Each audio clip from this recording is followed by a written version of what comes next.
T20 world cup کے افتتاحی match میں پاکستان نے نیدرلینڈز کو شکست دے کر ایونٹ کا فاتحانہ آغاز کر دیا۔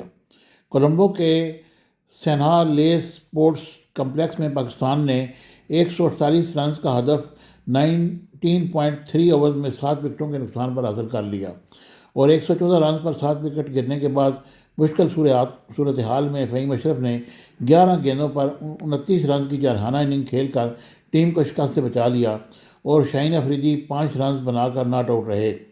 پاکستان کی جانب سے صاحبزادہ فرحان 47، سائم ایوب 24، بابر اعظم 15، کپتان سلمان علی آغا 12، شاداب خان 8، محمد نواز اور عثمان خان بغیر کوئی رنز بنائے آؤٹ ہو گئے۔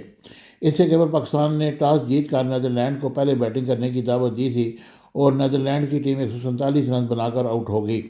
پاکستان کی جانب سے سلمان مرزا نے 3، محمد نواز، سائم ایوب اور ابرار احمد نے 2 وکٹیں حاصل کی، جبکہ شہنشاہ افریدی کوئی وکٹ بھی حاصل کرنے میں کامیاب نہ ہوئے۔